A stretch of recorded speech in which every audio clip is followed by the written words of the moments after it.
أعوذ بالله من الشيطان الرجيم. بسم الله الرحمن الرحيم.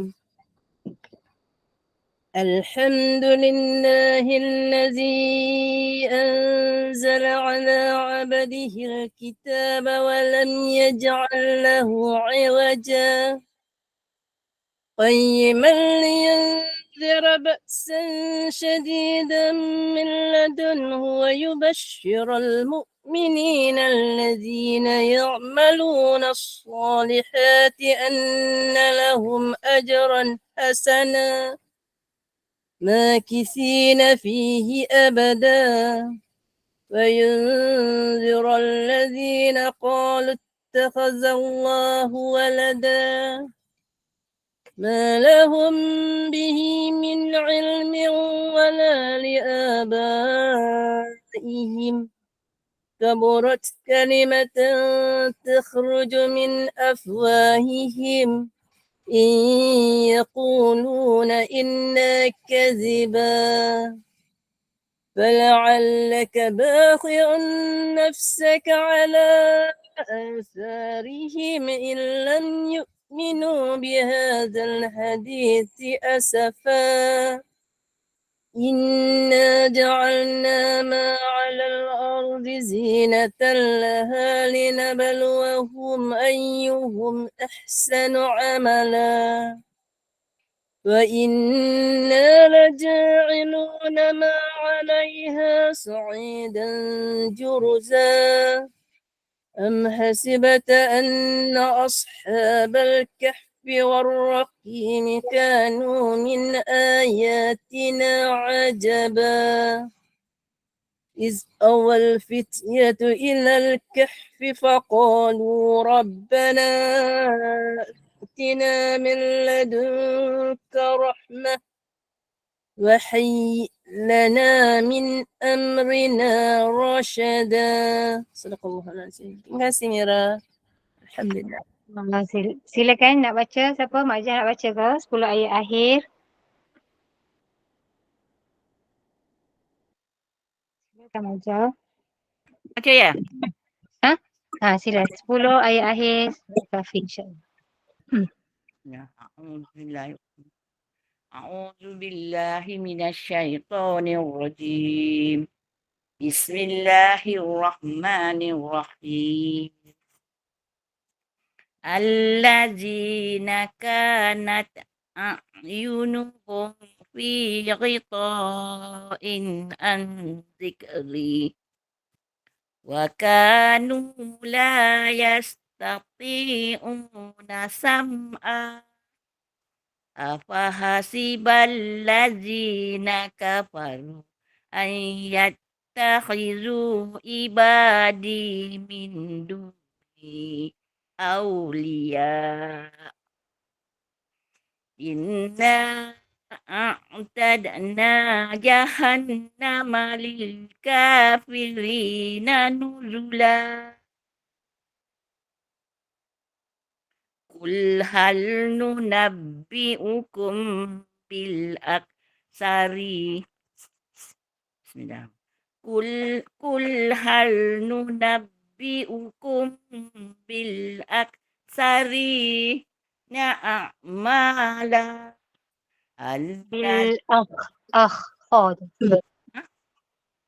بالأخسرين أعمالا bil akhsarina a'mala allazina dhalla sa'yuhum fil hayatid dunya wahum yahsabuna annahum yuhsinuna sun'a Bu tu dua kali. wahum yahsabuna annahum yuhsinuna sun'a ulaika allazina kafaru bi ayati rabbihim wa liqa'i tak sampai ولقائه فهبطت أعمالهم فلا نقيم لهم يوم القيامة متي Astagfirullahaladzim. فلا نقيم لهم يوم القيامة وزنا ذلك جزاؤهم جهنم بما كفروا واتخذوا آياتي ورسلي هزوا إن الذين آمنوا وعملوا الصالحات كانت لهم جنات الفردوس نزلا خالدين فيها لا يبغون عنها حولا لو كان البحر مدادا لكلمات ربي لنفد البحر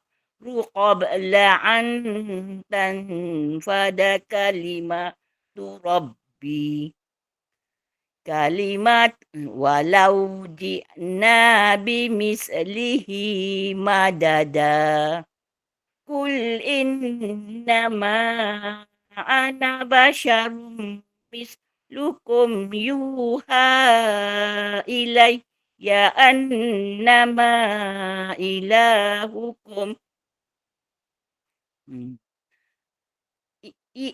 إنما إلهكم إله واحد فمن كان يرجو لقاء ربه فليعمل Ini Hah? dari Sudah? atas Rabbihi, bukan Rabbihi. Sekali lagi. لقاء ربه فليعمل Arab. Sekejap. Arab. Faman kana yarju. Ulang balik. فمن كان يرجو لقاء ربه فليعمل عملا صالحا ولا يشرك بعبادة ربه أحدا صدق الله العظيم. Sadaqallahul azim. Terima kasih Mak Jah. Sama. Teguh Mak Jah. Allah Terima gitulah Mak. kasih kepada MJ. Ya. Dia saja.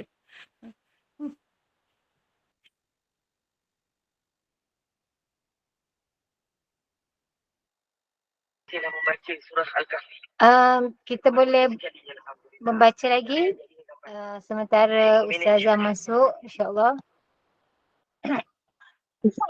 Ada yang nak membaca lagi tak? Silakan. Tak ada, Mira baca 10 ayat awal Al-Kahfi dan siapa yang boleh baca nanti baca 10 ayat akhir insyaAllah. أعوذ بالله من الشيطان الرجيم بسم الله الرحمن الرحيم الحمد لله الذي أنزل على عبده الكتاب ولم يجعل له عوجا قيما لينذر بأسا شديدا من لدنه ويبشر المؤمنين الذين يعملون الصالحات أن لهم أجرا حسنا ماكثين فيه أبدا وينذر الذين قالوا اتخذ الله ولدا ما لهم به من علم ولا لآبائهم كبرت كلمة تخرج من أفواههم إن يقولون إلا كذبا فلعلك باخع نفسك على آثارهم إن لم يؤمنوا بهذا الحديث أسفا إنا جعلنا ما على الأرض زينة لها لنبلوهم أيهم أحسن عملا وإنا لجاعلون ما عليها صعيدا جرزا أم حسبت أن أصحاب الكهف والرقيم كانوا من آياتنا عجبا إذ أوى الفتية إلى الكهف فقالوا ربنا آتنا من لدنك رحمة وهيئ لنا من أمرنا رشدا. Silakan ada yang nak baca 10 ayat akhir? 10 ayat akhir daripada surah Al-Kahfi. Silakan.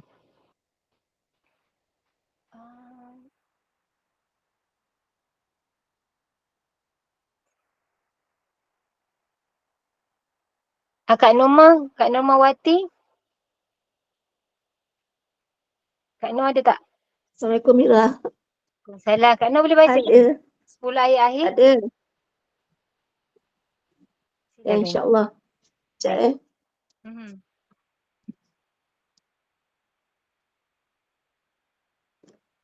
أعوذ بالله من الشيطان الرجيم بسم الله الرحمن الرحيم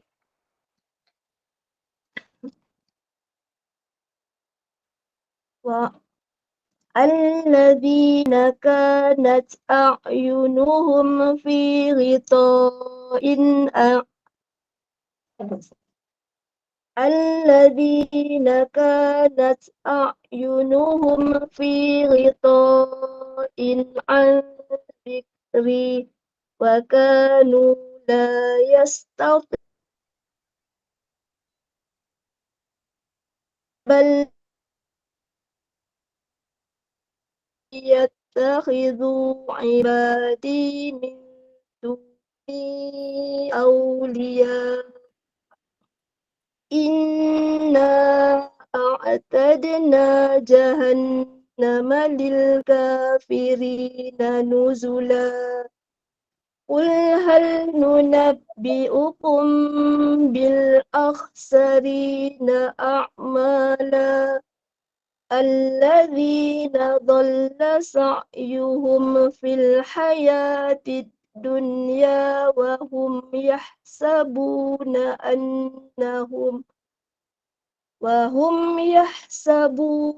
أنهم يحسنون صنعا أولئك الذين كفروا بآيات ربهم ولقائه أولئك الذين كفروا بآيات ربهم ولقائه فحبطت أعمالهم فلا نقيم لهم يوم القيامة وزنا ذلك جزاؤهم جهنم بما كفروا واتخذوا آياتي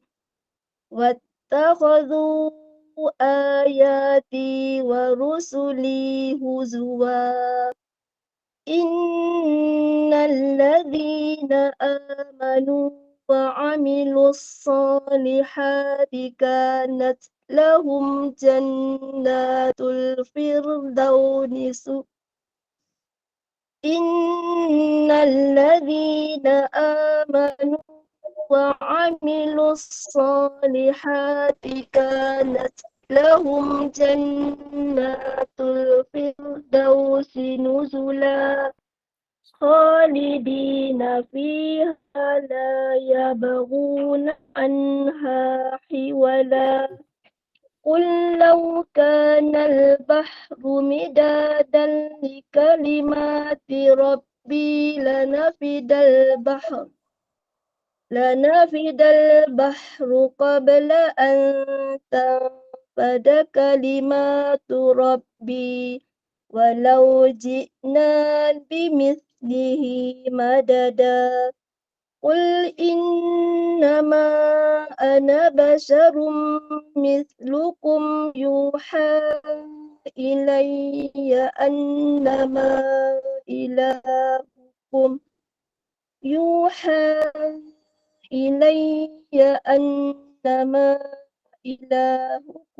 إله واحد فمن كان يرجو لقاء ربه فليعمل عملا صالحا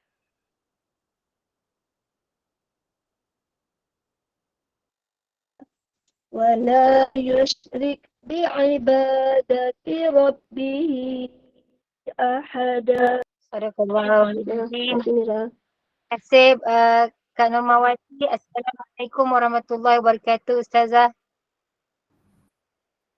Waalaikumsalam warahmatullahi wabarakatuh. Silakan. InsyaAllah, Alhamdulillah. Selesai bacaan Suara saya dengar tak? Boleh Suara Ustazah? saya dengar. Suara Dengar, saya dengar. Izhar. InsyaAllah. Tafadhali. Assalamualaikum Ustazah. Waalaikumsalam. Kak Baik, kita Mak mula Jah. insyaAllah. Alhamdulillah. Gambar Ustazah tak ada gambar. Ada gambar saya ada. Ada Mak Jah ada. Tapi Mak Jah tak nampak kat sini. Mungkin lain Mak Jah tu. Ya dah Apa tu Mak agaknya. Jah pakai handphone jadi dia akan keluar siapa yang bercakap. Sekarang saya bercakap keluar tak muka saya? Tak ada, selalu ada. Nanti lambat tegang. Lambat ada masa dia keluar lah kot. Lambat Okeylah. lagi. Tak tahu. Silakan Kak Aminah. Nanti kita sambung insyaAllah. Baik. Okay, kita mula Bunda MJ. Kita mula. InsyaAllah. Silakan. أعوذ بالله من الشيطان الرجيم بسم الله الرحمن الرحيم نحمده ونستعينه ونستهديه ونستغفره ونؤمن به ونتوكل عليه ونعوذ بالله من شرور أنفسنا ومن سيئات أعمالنا من يهده الله فلا مضل له ومن يضلله فلا هادي له اللهم صل وسلم على سيدنا محمد وعلى آله وصحبه أجمعين الحمد لله الذي هدانا لهذا وما كنا لنهتدي لولا أن هدانا الله رب اشرح لي صدري ويسر لي أمري واحلل عقدة من لساني يفقه قولي رب يسير عليك يسير وتمم بالخير. Ahlan wa sahlan yang berbahagia Al-Fadilah Ustazah Hajah Nolia binti Haji Kasmuri kerana sudi bersama-sama lagi dengan Gemenur Iman dalam kuliah asar hari ini dengan sambungan kita Fiqh Mazhab Imam Syafi'i jilid yang pertama. Juga bersama-sama yang dikasihi para pecinta ilmu, pecinta Al-Quran, sahabat-sahabat yang sentiasa istiqamah duduk dalam majlis ilmu, insya-Allah, alhamdulillah, semoga Allah kurniakan kerahmatan, amin. Juga yang saya kasihi staf pentadbiran Gemenur Iman yang diurus takbir oleh Puan Hajah Rosniati binti Mansur. Jadi bagi memohon keberkatan kuliah kita pada petang ini, marilah sama-sama kita membacakan umul kitab yang dipimpin oleh Al-Fadilah Ustazah untuk kita hadiahkan kepada baginda Rasulullah sallallahu alaihi wasallam, adik keluarga baginda, para sahabat, para sadiqin, para syuhada, alim ulama, guru-guru kita, adik keluarga kita, serta untuk umat Islam di Gaza, Palestin, juga muslimin dan muslimat sama ada yang masih hidup ataupun yang telah kembali ke rahmatullah. Siril Fatihah. أعوذ بالله السميع العليم من الشيطان الرجيم بسم الله الرحمن الرحيم الحمد لله رب العالمين الرحمن الرحيم مالك يوم الدين إياك نعبد وإياك نستعين اهدنا الصراط المستقيم صراط الذين أنعمت عليهم غير المغضوب عليهم ولا الضالين آمين. Amin ya rabbal alamin. Tanpa membuang masa lagi, saya dengan penuh ta'zim menyerahkan kepada Al-Fadilah Ustazah. Falyatafaddal mashkura. Allahumma salli ala Sayyidina Muhammad wa ala alihi wa sahbihi wa sallam. Mari kita bertenang-tenang di petang hari ini. Allahumma salli ala Sayyidina Muhammad. InsyaAllah jika malam ni, subhanallah, kalender Hijri kita akan memasuki 30, maka belum Rejab lagi lah, masih lagi Jamadil Akhir. Tapi kalaulah ditakdirkan Allah tiba-tiba bertukar mengatakan malam ni adalah 1 Rejab, maka inilah proses kita untuk berterusan bermohon kepada Allah untuk kita disampaikan ke bulan Ramadan Al-Mubarak pada beberapa bulan yang mendatang ini. Moga-moga niat dan hajat kita ini akan dipandang dan diterima oleh Allah Subhanahu Wa Taala, dan jemput jom umrah Ramadan bersama saya 10 akhir Ramadan insya-Allah. Minta maaf untuk seluruh staf Koiman Gema Iman dan semua pecinta ilmu, kata Kak Amnira. Ayat ni tiap-tiap minggu sama je dan tidak berubah. Masya-Allah. Tahniah. Ada satu iklan yang saya berikan ni, moga-moga tidak bulah perjalanan majlis ilmu ini, kerana subhanallah walillahilham, umrah di bulan Ramadan menyamai pahala haji yang sempurna. Jadi sesiapa yang berhajat dan berniat, PM saya, jangan tanya kat sini jangan tanya kat sini. Saya cuma memulakan perbualan kita pada petang ini dan pengajian kita pada petang ini dengan kebaikan, rahmat dan kasih sayang Allah. Moga Allah memberikan kemudahan untuk kita berterusan. Subhanallah, mempelajari, kemudian memahami. Allah memberikan jalan kemudahan untuk beramal. Malahan kita bersama-sama untuk berkongsi ilmu ini bersama siapa pun yang dalam keluarga kita terutamanya, malahan sesiapa yang bersama dalam kehidupan kita, sama ada yang jauh ataupun yang dekat, insya-Allah.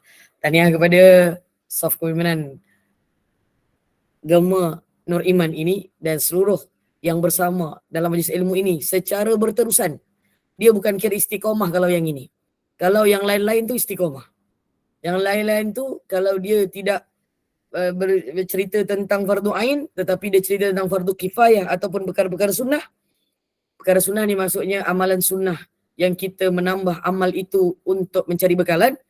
Maka yang ini perlu ditekadkan untuk meletakkan diri di dalam majlis ilmu pengajian fardu ain ini. Moga-moga inilah yang akan menyelamatkan kita kelak di hari akhirat dengan penuh ketakwaan dan juga kefahaman di sisi Allah mengikut sunnah Nabi Muhammad sallallahu alaihi wasallam. Bismillahirrahmanirrahim. Nawaitu wa nawaina ta'allum wa ta'lim wa tadhakkur wa tadhkir wal naf'a wal intifa' wal ifadah wal istifadah wal hasa ala tamassuki bi kitabillah wa sunnati rasulih wad du'a ila al huda wad dalalata ala al khair ibtigha wajhillah wa mardatihi wa qurbih wa thawabih. Amin. Allahumma amin. Sekian bacaan amalan sebelum pengajian. Bismillahirrahmanirrahim. La ilaha illallah Muhammadur Rasulullah fi kulli lamhati wa nafasin adada ma wasi'u ilmullah. La ilaha illallah Muhammadur Rasulullah fi kulli lamhati wa nafasin adada ma wasi'u ilmullah. La ilaha illallah Muhammadur Rasulullah fi kulli lamhati wa nafasin adada ma wasi'u ilmullah. La ilaha illallah Muhammadur Rasulullah fi kulli lamhati wa nafasin adada ma wasi'ahu ilmullah. Allahumma anta rabbana la ilaha illa anta khalaqtana wa nahnu abduka wa nahnu ala ahdika wa wa'dika mastata'na. Na'udzu bika min syarri ma sana'na. Abu laka bi ni'matika alaina wa abu bi dhunubina. Faghfir lana ya Allah, faghfir lana ya Rahman, faghfir lana ya Rahim, fa innahu la yaghfiru dhunuba illa ant. Astaghfirullah lil mu'minin wal mu'minat. Astaghfirullah lil mu'minin wal mu'minat. Astaghfirullah lil mu'minin wal mu'minat wa li walidayya warhamhuma kama rabbayani saghira. Allahumma salli ala sayyidina Muhammad wa anzilhu al-maq'ad al-muqarrab indaka yawmal qiyamah. Allahumma salli ala sayyidina Muhammad wa anzilhu al-maq'ad al-muqarrab indaka yawmal qiyamah. Allahumma salli ala sayyidina Muhammad wa anzilhu al-maq'ad al-muqarrab indaka yawmal qiyamah. Sallallahu ala sayyidina Muhammad wa ala alihi wa sahbihi baraka wasallam. Alhamdulillahi rabbil alamin. Taqabbalallahu minkum. Hasbunallah wa ni'mal wakil. Sila Kak Amnira. Ni'mal maula. Ni'man nasir. Ajah lebih laju. Hasbunallah wa ni'mal wakil.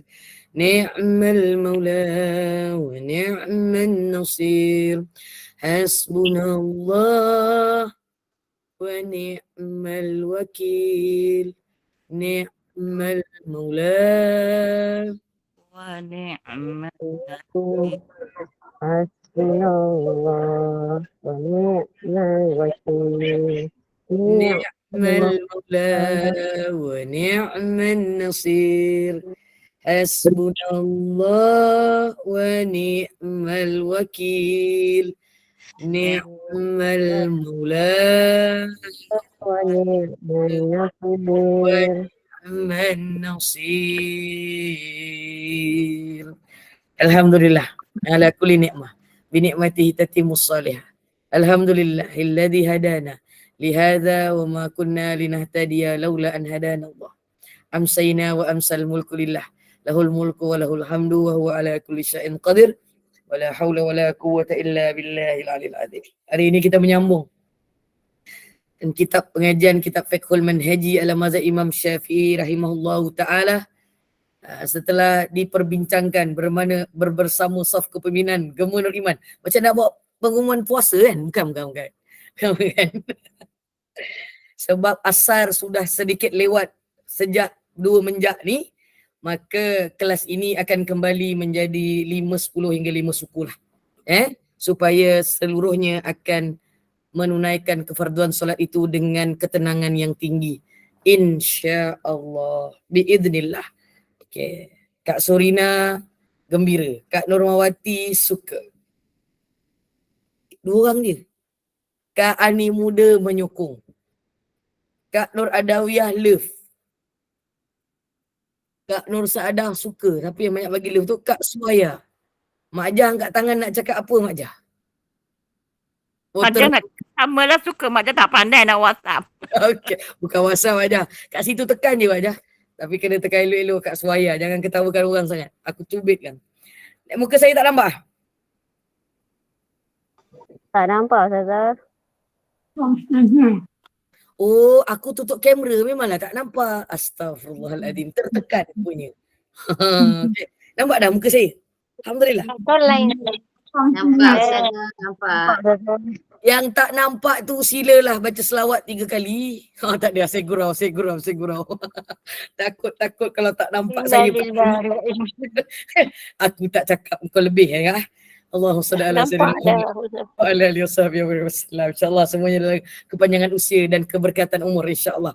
Alhamdulillah, terima kasih kakak, ibu-ibu, seluruh yang bersama urusan Gemma Nur Iman dan AJK-nya yang bertemu-lumus seharian untuk menyalurkan saluran bagi majlis ilmu ini berterusan. Kalian adalah hikmah dan nikmat yang besar untuk umat manusia di Malaysia ini, terutamanya yang beragama Islam, yang dipilih oleh Allah petang ni untuk bersama. Kerana kelas saya ni hujung minggu. Hujung minggu ni dah ada 2 je kemungkinan. Dia dah lemau sebab daripada Ahad, daripada Isnin dia dah selalu sangat masuk kelas. Tiba-tiba hari Khamis ni dah hujung. Aku dah banyak dah masuk kelas lah daripada Ahad sampailah Khamis. Tiba-tiba ada kelas fiqah pula yang sangat berat dia punya kewajipannya untuk difahami. Kalau ikut tak ya memang dia amat memeningkan juga. Tapi insya-Allah siapa yang dipilih. Tak payah nak pening sangat Kak Nurmawati. Pening juga saya cakap, bukan pening sangat. Kak Nurmawati kena masuk kelas saya untuk bacaan Suratul Kahfi Kak Nurmawati. Sebab bacaan itu perlu diperbaiki. Bukan Kak Nurmawati je, ramai lagi sebenarnya. Termasuk saya juga insya-Allah. Sebab tadi ada tak cukup nafas, ada tersalah sebut, ada apa, semua tu normal. Itu akan dapat 2 pahala. Tapi nanti kalau betul bacaannya, dia akan dapat 10 dan gandaan lebih daripada itu. InsyaAllah. Allahumma salli ala Muhammad wa ala alihi wasahbihi wasallam. Kak Irma, sebab Kak Irma asyik berjalan-jalan, bergerak-gerak tu, apa Kak Irma tutup kamera dulu. Minta maaf. Allahumma salli ala Muhammad. Sebab saya nampak ada entiti berjalan kat situ tu. Masya Allah, saya minta maaf. Walaupun ada rakaman ni, moga-moga dia akan menjadi kebaikan. Moga Allah beri kemudahan jalan untuk kita mempelajari Fiqhul Manhaji ala mazhab Imam Syafi'i ini, dan akhirnya Allah memberi ruang dan peluang untuk kita beramal dengan ilmu yang kita fahami ini. Seterusnya kita menyebarkan ilmu ini. Dan ibu-ibu boleh terus menyebarkan majlis ilmu ini. Sekarang ni masih ada masa untuk share dengan mana-mana grup yang ibu-ibu ada. bagi tahu ada Google Meet Live, ada FB Live saya di official page saya Ustazah Nur bintu Kasmuri, dan lepas ni ada rakaman ini akan dimuat naik di YouTube Gema Nur Iman. Maka kita ni dah tak ada alasan untuk tak belajar. Ya Kak Aminah Aywa. Walaupun Aiwa. jumpa saya seminggu sekali je sekarang ni. InsyaAllah, tabarakallah. Asadul khatikin. Tahniah lah Kak Aminah. Jumpa juga akhirnya kita di hujung minggu ini. Subhanallah. Bismillahirrahmanirrahim. Bab seterusnya hari ini adalah masih dalam bab solat Bab suci pakaian daripada najis kata saya. Syarat sah sembahyang. syarat sah solat. Dalam syarat sah solat itu, dia bahagian yang kedua adalah suci anggota badan kita daripada najis. Maksudnya apabila cerita tentang anggota badan, ibu-ibu jangan tengok anggota orang lain. Kau punya tangan tu kotor, tak boleh sembahyang. Contoh, kita bukan menghalang, kita bagi tahu dia. Bukan kita menggertak dia ataupun kita cakap, tak sah sembahyang kau punya, bukan begitu. Kita ini kena tengok diri kita dulu, betul tak dah disucikan daripada najis, dan selepas itu bila kita nampak perkara-perkara itu berlaku pada orang lain, kita cuba untuk mengingatkan mereka untuk memperelokkan ketika mana kita berusaha bersuci sebelum kita menunaikan kewajipan kepada Allah khususnya, ataupun kita nak melakukan ibadah-ibadah lain selain daripada ibadah solat. Subhanallah wa ilham. Bahagian yang kedua adalah suci anggota badan daripada najis. Hal ini berdasarkan daripada hadis Nabi SAW tentang dua mayat yang disiksa di dalam kubur mereka. Amma ahaduhuma fakana la yastabri'u minal baul. Kata Nabi SAW melalui satu kubur dalam riwayat yang sahih, riwayat Imam Bukhari dan Imam Muslim ini, subhanallah, kata Nabi salah seorangnya tu, kenapa dia kena pukul dalam kubur tu, kena seksa dalam kubur, kerana mereka tidak bersuci daripada kencingnya itu. Dia la yastabri'u. Dia tidak, bahasa kita selalu sebut istibra'. Istibra' tu maksudnya dia bila buang air kecil, dia tidak benar-benar menghilangkan baki daripada air kencing yang itu yang terkumpul tetapi tidak boleh keluar semuanya. Jadi istibra' ni ataupun yastabri'u tu bukan la tu tidak. Yastabri'u tu dia tak suci betul-betul bagi orang perempuan terutamanya, sebab jamaah yang bersama dengan Gema Nur Iman ni kebanyakannya orang perempuan yang solehah. Subhanallah. Jadi ibu-ibu kakak yang dirahmati oleh Allah sekalian, kita orang perempuan cara kita istibra' ni tak sama dengan lelaki. Okay. Jadi cerita benar-benar untuk tiada baki lagi dalam kita punya dinding kemaluan ataupun akhir daripada kemaluan kita itu, maka ibu-ibu disunatkan untuk menekan perut itu ke bawah, sebelah kanan tu. Kalau tak boleh sebelah kanan, ia pelan-pelan kiri dan kanan. Itu orang perempuan. Orang lelaki dia kena berdehim. Berdehim itu istibra'. Next Kak. Di mana hadis ini menyatakan bahawa seseorang daripada mereka tidak bersuci kerana air kencingnya tidak betul-betul bersih. Dalam satu riwayat mengatakan bahawa tidak bertutup, sementara riwayat yang lain boleh menyebutkan tidak bersih. Tidak tertutup ni maksudnya dia betul-betul dia tak habiskan tu. Dia masih ada, dia bila bercangkung, bagi orang perempuan, bagi orang lelaki, perempuan tu dia tak ada keluar baki tu, dan bagi orang lelaki, bila dia bangun, dia bukan bercangkung, dia bangun, bergerak kemaluannya atau zakarnya itu, maka tidak ada lagi baki air yang keluar. Macam tu. Subhanallah. Kalau ada berlaku macam itu, cerita ni baru terlihat juga lalu dekat media sosial ni, medsos ni, dan saya punya timeline ni, ada seorang ustaz ni dia tunjukkan kalau orang lelaki ada kes-kes yang tak boleh nak, bahasa mudah nak cakap tu, dia tak boleh betul habiskan dia tu. Minta maaf saya cuma nak bagi tahu, lepas tu ibu-ibu nanti kena bagi tahu anak-anak lelaki ibu ataupun pasangan ibu-ibu kalau ada masalah sedikit begini ni. maka tutup dengan dia punya kemaluan tu dengan tisu. Kalau orang perempuan, kita pakai panty liner pun boleh, pad pun boleh. Supaya benda tu tak kena pada pakaian.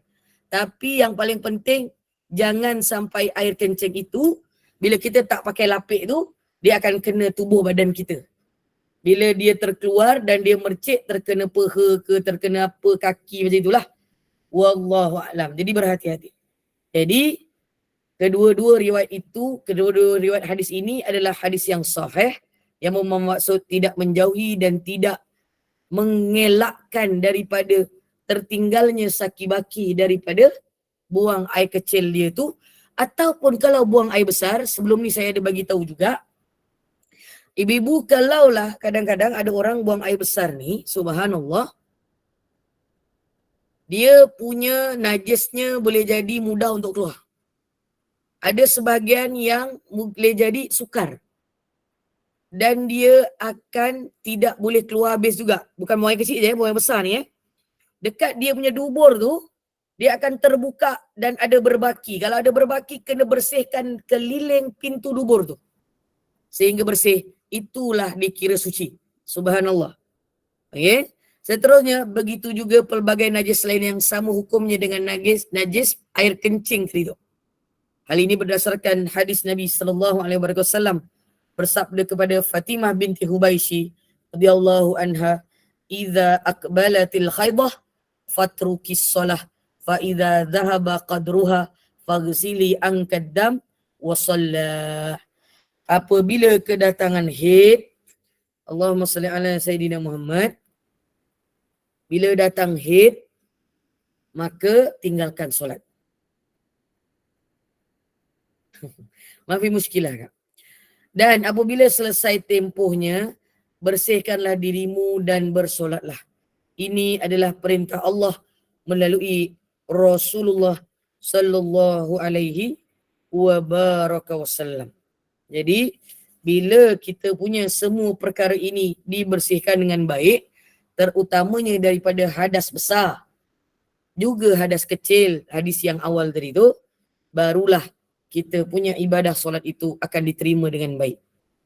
Jadi cadangan saya untuk ibu-ibu, kakak-kakak yang dirahmati oleh Allah sekalian. Sebelum kita nak meninggalkan kita punya membersihkan air kita tu, buang air kecil tu, saya menggalakkan ibu-ibu untuk mengeringkan kemaluan kalian. Dan saya juga. Supaya bila pengeringan itu, maka tidak ada lebihan cairan apabila kita berdiri ataupun kita bergerak. Kalau ada, selepas yang itu dikeluarkan itu insya-Allah bukan daripada baki air kencing itu, insya-Allah. Kalau dia dah lepas, kita dah bersihkan, dah keringkan, tapi tiba-tiba bergerak, masih ada keluar, tapi keluarnya itu bukanlah benda yang terlalu banyak, macam terasa je, boleh keringkan semula lagi. Ambil tuala yang lain. Itu lebih baik. Orang perempuan terutamanya lah. Orang lelaki tadi tu dia memang kena berdehem. Berdehem yang kuat. Itu membantu dia untuk mengeluarkan saki-baki air kencingnya. Wallahu a'lam. Yang ketiga, suci daripada najis. Yang kedua tadi, suci tubuh badan daripada najis. Yang ini, suci pakaian, minta maaf. Pakaian daripada najis. Next. Bersuci daripada najis tidak memadai pada tubuh badan sahaja. Bahkan, pakaian yang dipakai untuk solat juga wajib suci daripada semua jenis najis. Dalilnya daripada firman Allah Subhanahu wa taala surah Al-Mudaththir. Minta maaf, skrin tu tak bergerak, nanti Kak Irma gerakkanlah insya-Allah. Saya baca dalam kitab ni. Firman Allah SWT, Bismillahirrahmanirrahim. A'udzubillahi samil alim minasyaitonir rajim. Bismillahirrahmanirrahim. Wa thiyabaka fatahhir. Dan pakaian kamu hendaklah kamu sucikan. Wa thiyabaka fatahhir. Surah Al-Mudaththir ayat yang keempat. Imam Abu Daud meriwayatkan daripada Abu Hurairah radhiyallahu anhu wa radhu'an bahawa sebenarnya dia binti tu. Khawlah binti. Dalam kitab dia bin. Dalam skrin tu betul.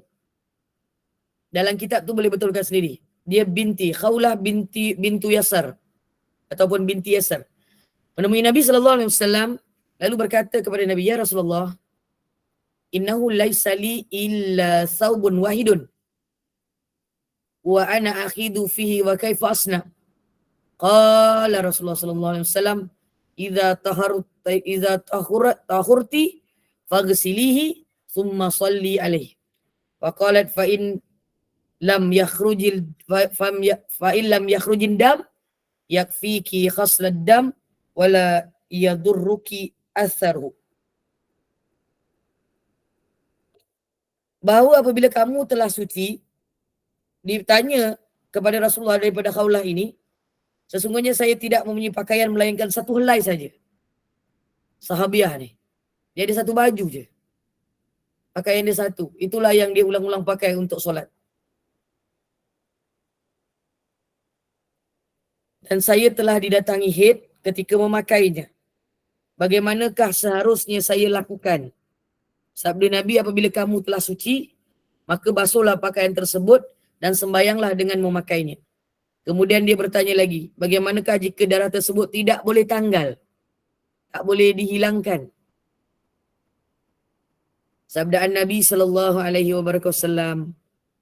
memadai kamu membasuh darah tersebut, manakala kesannya yang tidak tanggal itu, ia tidak akan memudaratkan kamu dan tidak membatalkan sembahyang kamu dengan menggunakannya dalam keadaan tersebut kalau tidak ada pakaian lain. Kalau ikut hadis ni, kalau tak ada pakaian lain.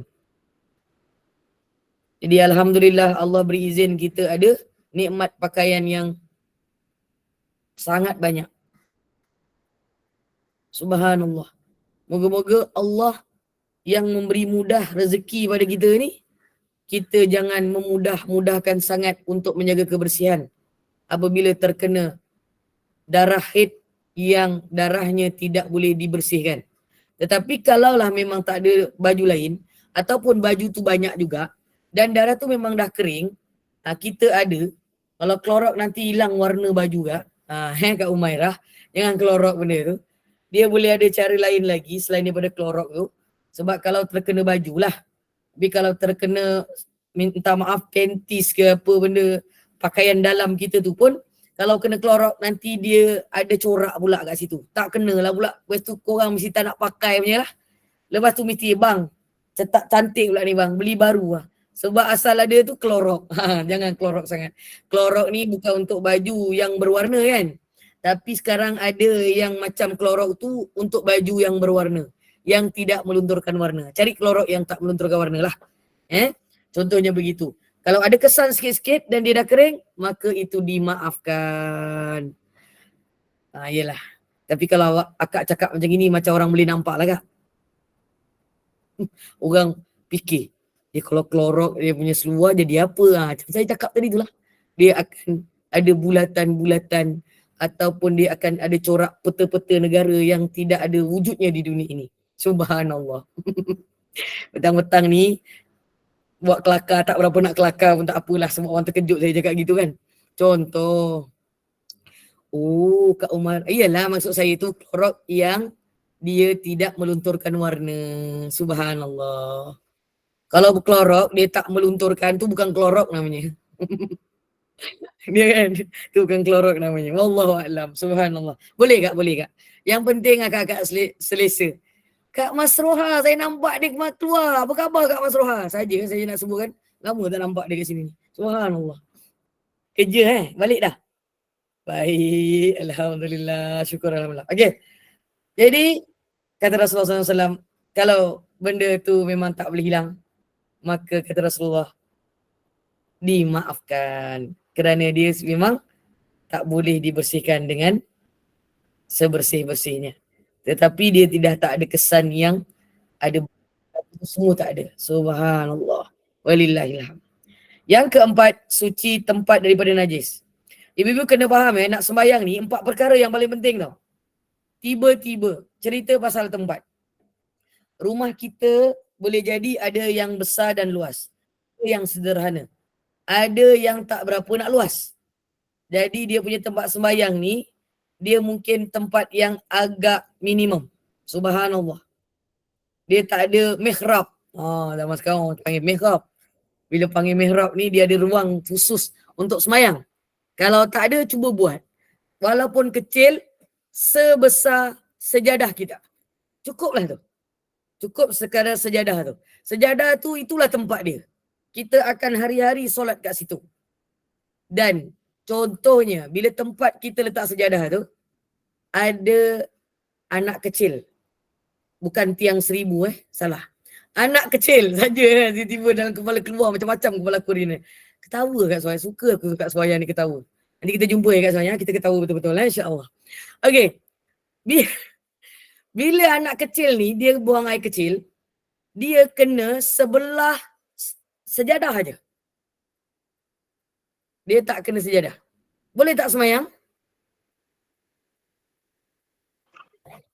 Boleh lah. Boleh tak? Boleh. Boleh. Boleh. Kau nak jawab ke tak nak Kak Amira? Boleh. Aku cubit betul. Boleh. Saya cakap dah tadi. Main.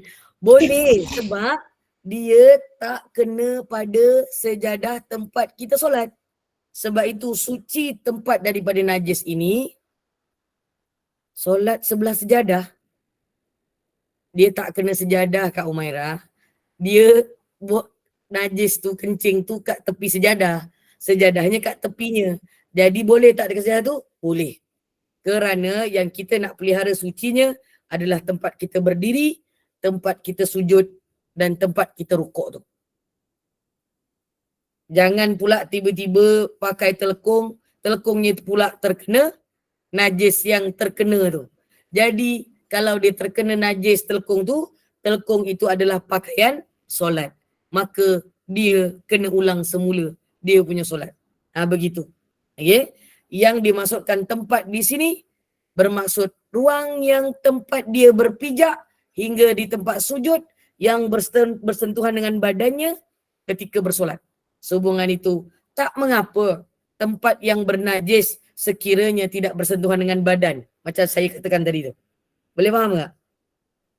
Boleh kan? Tapi kalau di rumah kebiasaannya, insya-Allah sebahagian besar ruang tempat solat itu kelilingnya adalah tempat yang bersih. Itu lebih baik. Contohnya kat sini ruang yang bertentangan dengan dada ketika rukuk dan sujud. Hal ini berdasarkan suruhan Nabi SAW supaya menjuruskan air di tempat yang dikencing oleh orang Badui di dalam masjid.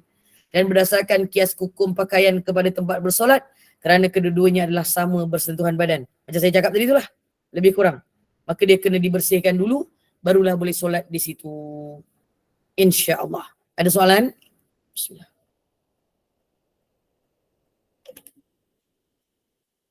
Tak ada Perkara berkaitan dengan syarat sah solat yang kedua besar, tadi suci itu ada 4 bahagian. Dan syarat-syarat sah solat yang kedua pula, kedua yang utama. Anda telah mengetahui setiap solat fardu mempunyai waktu-waktu yang ditetapkan. Jadi kena tahu dah masuk waktu. Yang mesti dipelihara. Inna salata apa? Solat itu adalah Solat itu fardu. tiang agama. Jauh now nak pergi tiang. Kefarduan Solat yang itu mencegah dari perbuatan keji dan mungkar. Bukan Kak Amira, ya ilahi. Bukan cerita kemungkaran ni, bukan. Ni cerita tentang masuk waktu. Jauh no korang pergi ni. Allahu Akbar. Waalaikumsalam sahabat-sahabat yang singgah dekat FB live saya. Subhanallah. Aku nak ketawa tak jadi tapi dah terketawa. Bukan Kak Amira, bukan Kak Wan, bukan Kak. Dia adalah mafrudan mauquta. Benda yang difardukan, yang ditetapkan waktunya. Bila ina solat je mesti tak tanhar anil mungkar. Bukan itu saja. Subhanallah.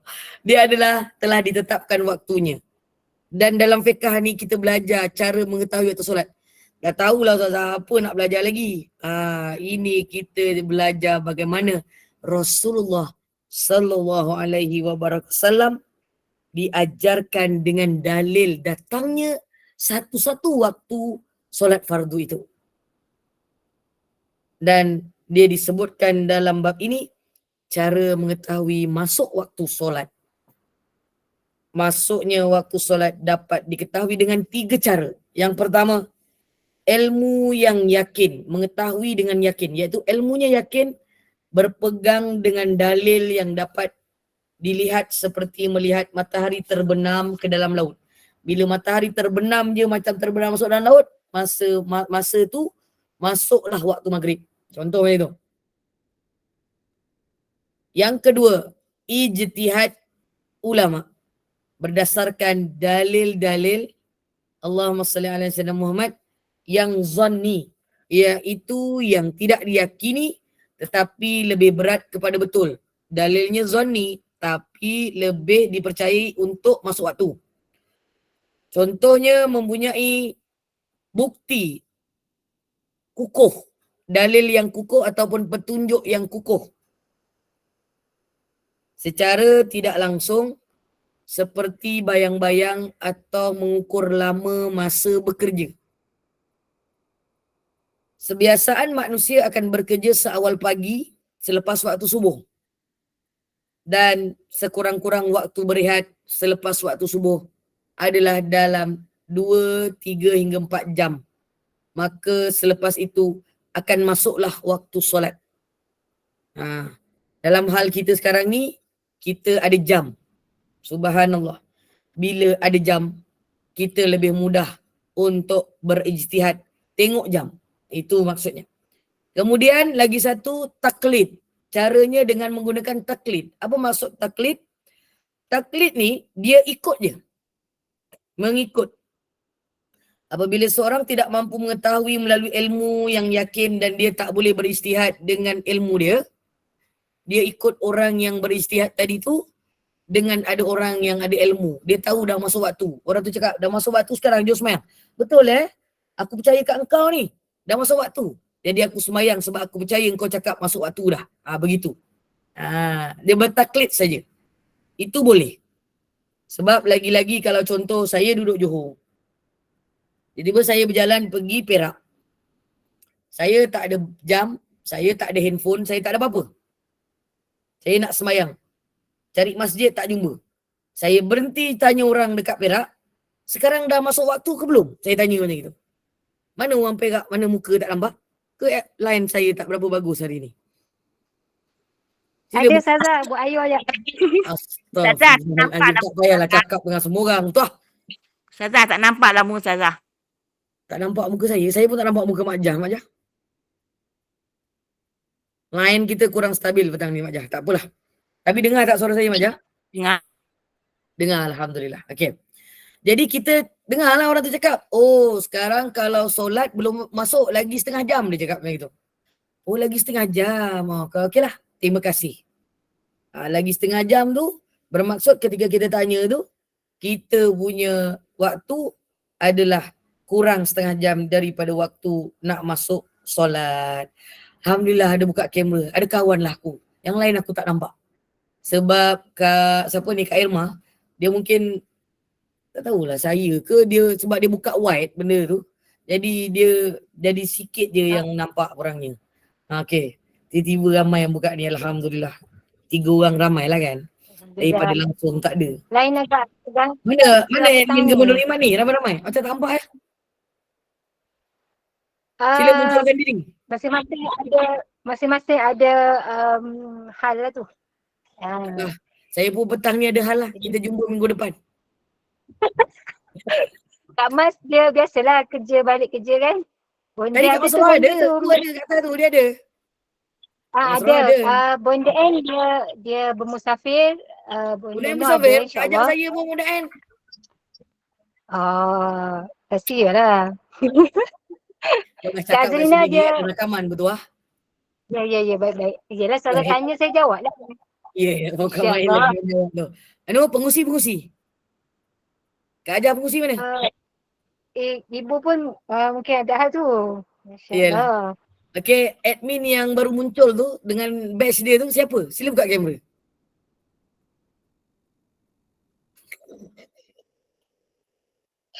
Macam-macam Ustaz Zanu ni. Ustaz Zanu je macam-macam. Ustaz lain okey je. Saja nak tengok wajah-wajah yang seminggu sekali je ni berjumpa ni kan. Subhanallah. Moga Allah bagi ingatlah muka Kak Amira ni kalau seminggu sekali je ni. Okey. Saya dah nampak muka Mak Jah. Okey, Mak Jah nampak muka saya. Mak Jah dah buka kamera, Masya Allah. Okey, Mak Jah dah buka kamera. Okey, Mak Jah. Tahniah Mak Jah. Yang lain silakan. Kak Jumini pun dah buka kamera. Alhamdulillah, terima kasih. Lagi. Silalah buka kamera. Siannya Ustaz Zanu merayu suruh buka kamera. Waalaikumsalam warahmatullahi. Saja je petang-petang ni kan aku ngantuk sini ni. Subhanallah. Okey. Boleh Bu? Kita ni nak tahu waktu solat ada 3 cara. 3 cara ni boleh diguna pakai. Hihihihi. Tu bed betul. Dia mesti ada ilmu. Ilmu macam mana masuk waktu. Kemudian dia tahu berijtihad. Dah masuk waktu. Kemudian kalau dia tak ada dua-dua tadi, ilmu, tak ada ijtihad pun tak pandai. Ijtihad ni maksudnya macam saya cakap tadi tu. Dia tengok waktu, dia maksudnya dia terbenam matahari, oh ni dah masuk maghrib. Oh ini matahari kat tengah kepala ni, ini waktu zuhur. Itu namanya ijtihad. Ramai tak yang pandai berijtihad? Sebenarnya ramai. Tapi rupanya mungkin tak tahu ilmu tu adalah ilmu untuk menentukan waktu. Tapi sebab semua orang dah dapat perkara yang paling mudah kat dunia ni. Apa dia? Asal masuk waktu bukan istihad Kak. Ijtihad. Ijtihad. Ijtihad. Silap eja tu Kak Asia. Asal masuk waktu je dekat Malaysia ni alhamdulillah kita masih boleh mendengar seruan azan. Masya Allah. Hadza min fadli Rabbina. Inilah kekuasaan Allah. Ketinggian rahmat Allah. Ijtihad, bukan ijtihad. Tak ada Kak Asia. Allah tu. Dia alif jim ta ha alif dal. Ijtihad. Jadi alif IJTIHAD je. Ijtihad. Maaf Kak. Saya betulkan. Okey. Salah lagi. Okey Kak. Sampai betul Kak. InsyaAllah. Mudah-mudahan berkah. Jadi hukum sembahyang di luar waktu apabila orang yang solat mendapati dia mendirikan sembahyang sebelum masuk waktu. Sebelum masuk waktu tadi tu, dia solat. Azan tak dengar, tanda tiba-tiba hujan lebat, tak nampak matahari. Kemudian Allahumma salli ala sayyidina Muhammad. Dia tak ada orang nak ditanya.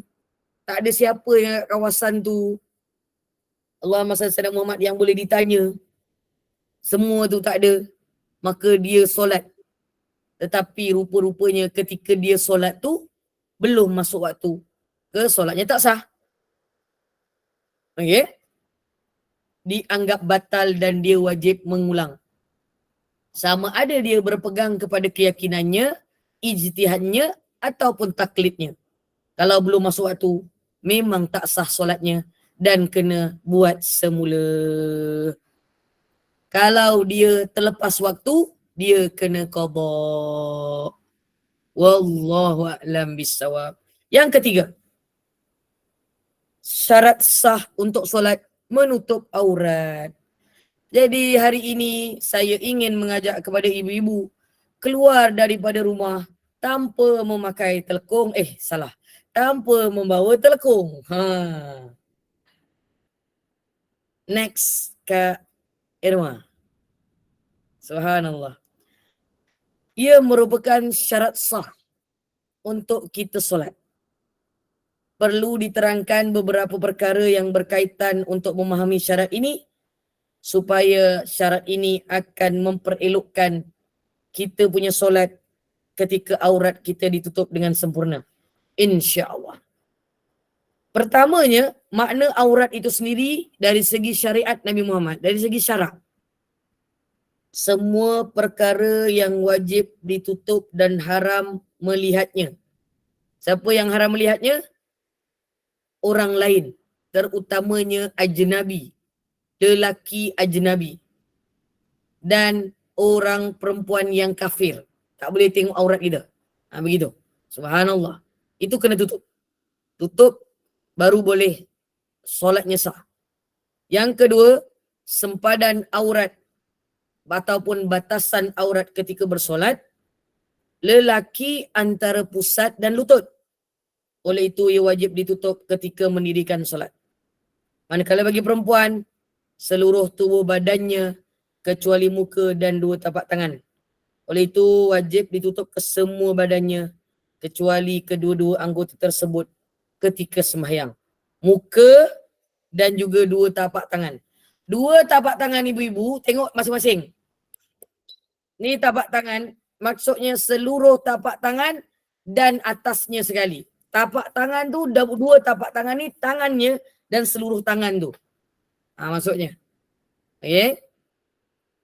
Dia tidak boleh ditutup dua anggota ini ketika solat. Apatah lagi mengikut mazhab Imam Syafi'i. Tapi sebenarnya bukan mazhab Imam Syafi'i ya. Seluruh ijtima ulama, muka dan dua tapak tangan kena terbuka, kena dibuka. Siapa yang pakai niqab kena buka, kecuali ketika pandemik yang lepas boleh pakai mask. Sekarang pandemik tak ada. Kalau ibu-ibu setakat batuk sesama, turunkan mask ibu-ibu ke bawah. Jangan tutup muka. Takut dah nanti jangkit kat orang lain. Jangkit biar jangkit sama-sama. Sakit sama-sama, senang sama-sama. Ini nak sembahyang, tak nak dengar nasihat. Di surau kena pakai Ustazah. Saya? Di surau digalakkan memakai Ustazah. Sebab banyak ada orang kena COVID kan. Sekarang ni dia tak ada declaration secara menyuruh Kak Wan. Jadi tak boleh. Tengah sembahyang kena buka. Walaupun digalakkan, diwar-warkan oleh kerajaan pakai terlebih baik kan. Pakai ketika luar sembahyang. Tengah sembahyang buka, turunkan. Hari-hari tak orang pakai. Turunkan Kak Wan. Ya, terima kasih. Turunkan Kak Wan, turunkan ke bawah. Lepas salam, pakailah balik. Sebab ini disebutkan dalam sempadan aurat solat. Okey Kak Wan? Ustazah, soalan. Siapa soalan? Siapa soalan? Akak ke apa? Saya. Fadali. Ustazah, kalau pakai hand sock yang masuk ikut tangan tu, sah tak? Dia tutup Maknanya tangan lah. Tapak tangan Ni kan macam berlapis. ni kan. Dia macam ni tu kan. Dia tutup macam ni tu kan. Tutup sini.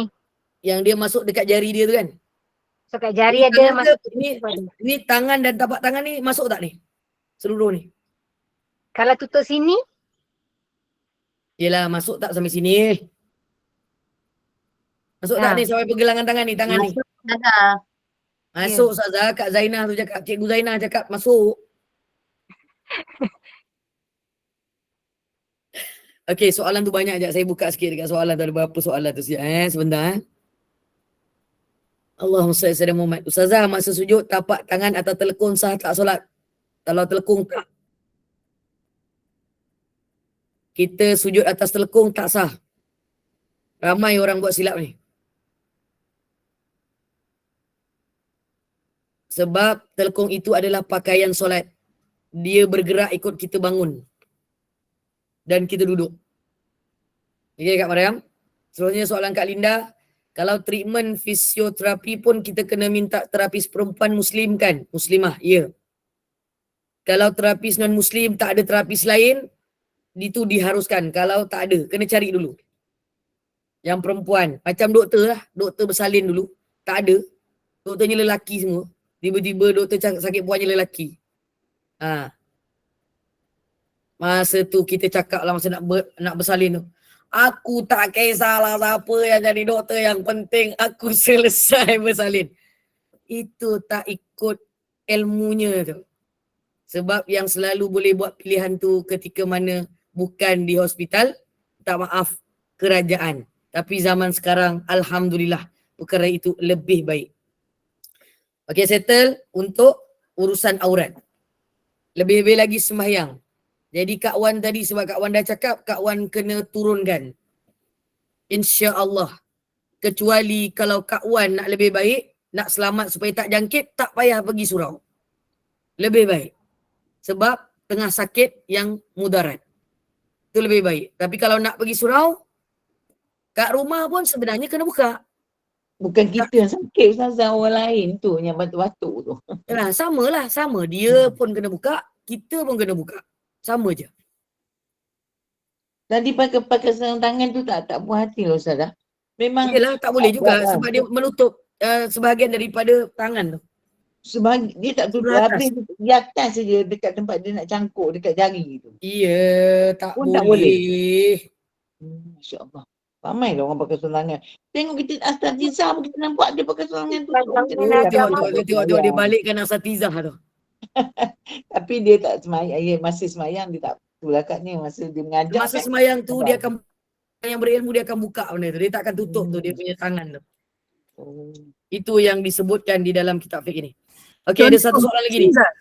Kalau pakai ni, sekejap Kak Sorina. Ya, yang tu tak boleh Kak Sorina, kena buka. Okey, tiba-tiba Kak Sorina muncul dengan penyelesaian. Itu tak boleh. Terima kasih Ustazah. Allah Terima kasih, Kak hantar. Sorina. Masya Allah. Apa dia Kak Amirah? Allah hantar. Masya Allah. Itulah aku cari juga dia, asal dia tak buka kamera sekarang. Okey. Ni ada soalan. Kalau pakai niqab, lepas tu solat kat surau atau masjid, tu ada CCTV dan pemisah antara lelaki dan perempuan jadi jernih dan nampak. Kena pakai purdah ke dia solat? Purdah tu adalah menutup muka Kak Mazni. Kak Sorina pun kalau pergi masjid, kena buka niqab untuk solat. Tak ada terkecuali. Dia ada CCTV ke, dia ada penghalangnya sebab kita nak berhadapan dengan Allah. Ya. Akak buka. Allah itu lebih besar daripada manusia. Yang kita beramal ni kerana kita nak menutup kita punya wajah supaya tidak dipandang seluruhnya oleh manusia lain. Dalam mazhab Syafi'i ini ada dua hukum. Satu ada wajib, satu sunat saja. Dia lebih pilih. Jadi tidak ada paksaan kat situ. Okey? Yang sekarang ni kerana orang dah terikut masa musim pandemik. Batuk sikit je sembahyang pakai mask. Jangan buat fatwa kita sendiri yang kita tak mengikut ilmu yang sebenar. Tok Imam pun pakai mask Ustazah. Tok Imam pada ketika itu boleh jadi dia tak belajar fiqah lah ni lah. Minta maaf lah. Kadang-kadang hukum hakam ni jadi Tok Imam belum tentu dia semua akan belajar. Saya bukan nak merendahkan dia orang. Tidak. Tidak sama sekali. Tetapi kadang-kadang bagi nak jadi Tok Imam ni, dia pun kena belajar tentang hukum hakam. Tapi kita tak bolehlah menyalahkan begitu. Tok Imam pun pakai. Dia tu kita anggaplah dia dah ada ilmu, mungkin dia terlalai. Gitu. Lebih baik begitu. Tak adalah terus cakap tak belajar macam saya ni. Tak, maksud saya dianggap begitu. Sebab sepatutnya dia yang membetulkan keadaan, bukan dia yang mengikut ikut kemahuan. Dia lain masa pandemik tu. Itu memang semua orang tidak boleh berkumpul. Sekarang ni kita dah duduk dirapatkan soft. Kita tak duduk jarak-jarak dah. Lebih baik kalau rasa takut kena sakit tu, orang perempuan terutamanya, ini lagi seorang ni. Banyak kau cerita pasal Tok Imam ni. Aku cubit pun tahu. Astaghfirullahaladzim. Jadi bagi tahulah dengan dia, bukalah niqab tu. Begitu saja. Kenapa kena mesti buka niqab? Dia tak, kerana dalam kitab Fiqhul Manhaji ala mazhab Imam Syafi'i mengatakan bahawa sempadan aurat orang solat ini dia mesti menutup seluruh tubuhnya kecuali muka dan dua tapak tangan. Mazhab Syafi'i. Wallahualam. Ustazah, sakit di sebelah tangan yang ada pelekat macam mana? Drip tu. Kenapa? Kenapa ada drip? Nak wuduk ke apa? Kalau dia cara wuduk, dekat drip tu dia lalukan air je. Jangan dibasuh lah. Lalukan air je macam tu. Kan Kak Sorina? Banyak kali dah kita berbincang ni. Ini nurse. Kau jangan siam. Tiba-tiba je basah je. Doktor marah datang. Nurse lagi marah. Ni kenapa ni basah je ni? Ambil wuduk. Siapa ajar ambil wuduk macam ni? Kenapa tak cakap dengan saya? Saya tak tahu. Lain kali tanya. Fuka orang Okey, jadi baik-baik. Ustazah, Saya Ustazah. kahwa. Assalamualaikum. Waalaikumsalam. Ustazah, yang apa ni, orat tepak tangan tadi, kan? Ya. Kita kalau pakai telkong kan tertutup. Jadi macam mana Ustazah? Okey. Saya dah agak akan ada soalan ni keluar.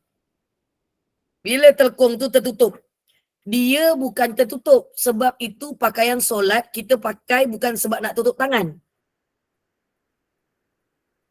Sebab telekong tu namanya telekong, dia memang kena tutup semua sampai pinggang.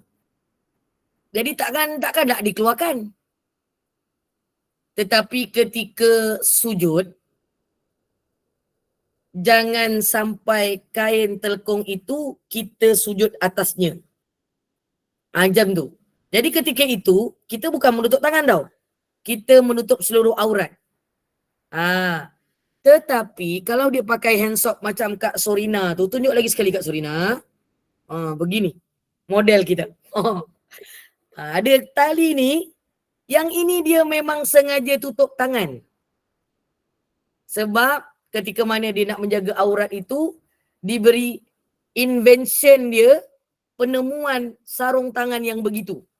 Jadi dia comel.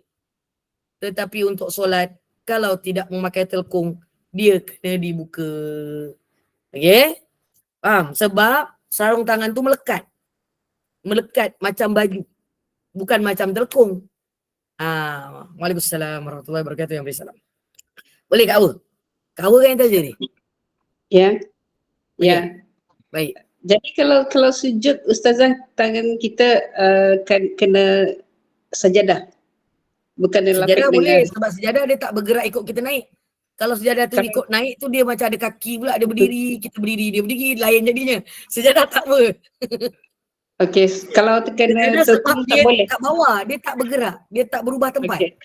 Kalau dia kena kat dua tak faham tak boleh.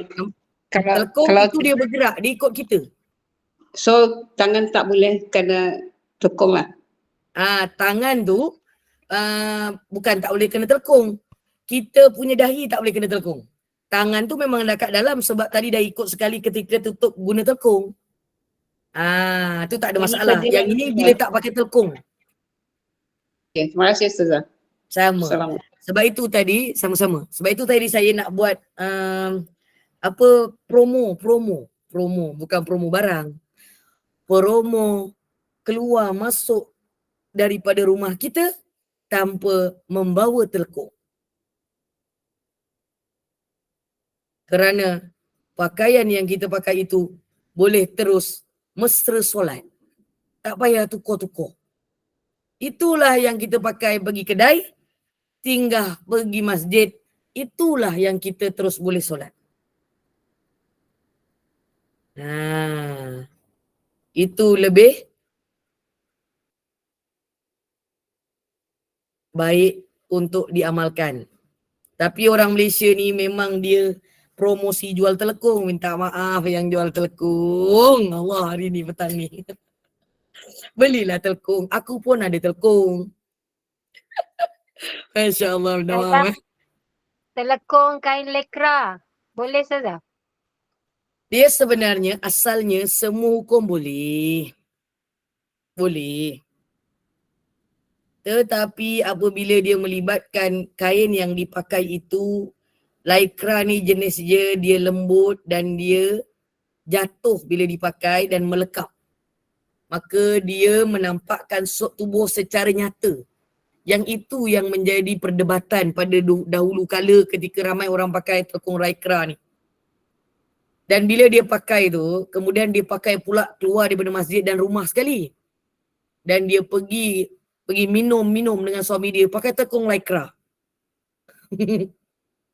Kemudian bila dia pakai tekung lycra tu, dia letak kat bawah macam gini ni, kemudian dia menampakkan susuk tubuhnya. Yang itu yang tak dibolehkan. Sebenarnya bukan telekung lycra aja, baju yang kain lycra pun sama. Nanti dia punya bentuk badan tu nampak di belakang. Lepas tu orang wanita ni, tak maaf, aku dah nampak ni, aku dah tak payahlah terkejut sangat Kak Nurwati macam tu. Bila pakai baju lycra tu, daripada jauh dah nampak susuk badan jelas. Dan ia seperti berbogel, minta maaf. Wal na'udzubillah min zalik. Okey? Boleh Itu aurat di dalam sembahyang. Jadi sesiapa yang ingin berubah menjadi perkara orang-orang yang lebih mudah, sebab itu orang Arab tak ada telekung. Dia tak ada telekung. Tapi dia ada baju solat. Kalau ibu-ibu pernah berjalan ke negara Timur Tengah, baju solat tu, kawan baik saya yang hari tu saya jumpa, yang orang Singapura tu, dia pun tak bawa telekung. Tapi dia bawa baju solat dia tu, dia lipat kecil-kecil dalam beg. Tapi sebenarnya boleh je dia pakai jubah macam saya. Tapi sebab dia masa tu, dia punya baju tak ada hand sock. Jadi baju dia tu tak boleh betul-betul. Nanti dia bergerak masa dia semayang tu. Jadi dia pakai baju solat tu, dia masuk kepala, tutup macam gini. Lepas tu dia punya tangan tu masuk sekali. Itu tutup tak? Tetapi depan dia ni terbuka. Tangan dia ni bukan tutup terus. Dia tengah-tengah ni memang terbuka. Bukan tengah. Ni yang pergelangan tangan ni terbuka. Nanti saya suruh dia ambil gambar, saya share. Okay? Hari tu saya tak perasan. Bukan mini telekong tak? Dia memang macam jubah. Baju solat orang Arab memang macam jubah. Cardigan Ustazah. Cardigan kita panggil. Siapa? Cardigan. Bukan cardigan. Bukan. Oh. Dia memang dipanggil sebagai baju solat orang Arab. Dia orang Arab je pakai tu. Orang Melayu jarang-jarang. Kawan saya ni sebab kami belajar dulu kat Mesir, memang orang Arab jual perkara tu. Dekat Mekah pun dah ada jual saya rasa kot. Dengan Madinah. Tapi orang Melayu tak belilah. Sebab orang Melayu pakai tak boleh sebut nak jenama. Tak payah. Banyak jenama tu macam-macam. Marah dia aku. Oh tak payah. Telekong kita macam-macam. Ada jenis dia. Tapi kain dia kena berhati-hati. Jangan sampai dia nampak susuk tubuh kita. Jarang tu adalah perkara yang boleh dibahaskan. Dan jarang itu masih boleh diterima kalau dia tak nampak warna kulit sebenar. Kalau contoh Kak Sorina warna kulitnya putih. Tiba-tiba telekongnya warna putih. Yang dia nampak adalah sama-sama antara macam tak berapa kelabu, tak berapa putih. Sebab telekong tu mungkin agaknya dah 2 tahun pakai. Contoh. Jadi dia kusam. Tapi dia nipis sikit. Yang itu masih boleh digunakan pakai. Kalau dia tak ada telekong lain, dia boleh pakai. Tapi kalau dia telekong lain, telekong tu dah boleh masuk dalam kotak dan boleh dihazafkan. Mari yang baru. Yalah dah 2-3 tahun lusuh dah tu. Dan dia menipis. Contoh. Tapi kalau tipis ni, dia ada 2 definisi tau. Memang ada sebagai ulama kata kalau boleh jangan pakai kain nipis orang perempuan. Keluar. Betul. Tapi kalau dia pakai baju sebelah dalam, contoh saya pakai jubah sekarang ni, dia pakai telekong nipis. Tak ada masalah. Sebab baju saya dah memang hitam. Yang ini memang boleh terbuka. Tak ada masalah. Betul tak? Boleh tak dia pakai telekong nipis? Boleh lah. Tapi kalau dia memang kat rumah minta maaf, wahai wanita-wanita solehah muslihah sekalian. Kadang-kadang panas. Sekarang waktu hujan sejuk. Dia duk pakai, minta maaf ini ada rakaman. Dia duk berkemban sembahyang. Boleh tak? Boleh. Kemudian dia pakai telekong, bukan sembahyang berkemban. Dia berkemban, dia pakai telekong. Telekong tu nipis. Tiba-tiba warna telekong itu dengan kulit dia nampak jelas. Yang itu tak boleh. Begitu. Wallahualam. Kain yang menutup aurat yang nampak bentuk tu kalau kita pakai seorang, kita semain seorang dekat rumah boleh? Yang nampak bentuk tu telekong apa? Nampak bentuk? Macam lekra tu lah. Macam tadi kita contohkan lekra tu kan dia mengikut badan kan. Tapi kalau kita dalam tak pakai rumah, keluar. Kita keluar, dalam itu rumah. masih dibolehkan. Boleh, itu harus. Yang tak boleh bawa keluar. Tapi kalau kita hadiah ke orang dah kain lekra tu berdosa lah Ustazah. Jadi ustaz pula aku hari ni. Kak Wan. Kak Wan.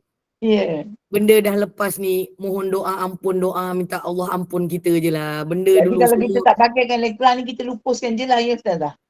Yelah. Kita buatlah dia, buat lap-lap tingkap ke apa Buat lap cermin gitu. Tak baik Boleh. bagi orang ya. Tak payahlah bagi orang Kak Wan. Ya, Bagi yang baru. Aku nak sebut jenama je kena marah. Tak payah. taklah. Tak ada sekarang ni. Tak bertanya je sebab Main kat suaya barang yang dilepas jangan dikenang. Dia perlu dimuhasabahkan kat suaya yang dah lepas tu. Asal viral je beli. Asal beli je viral. Bukan marah, cakap. Boleh?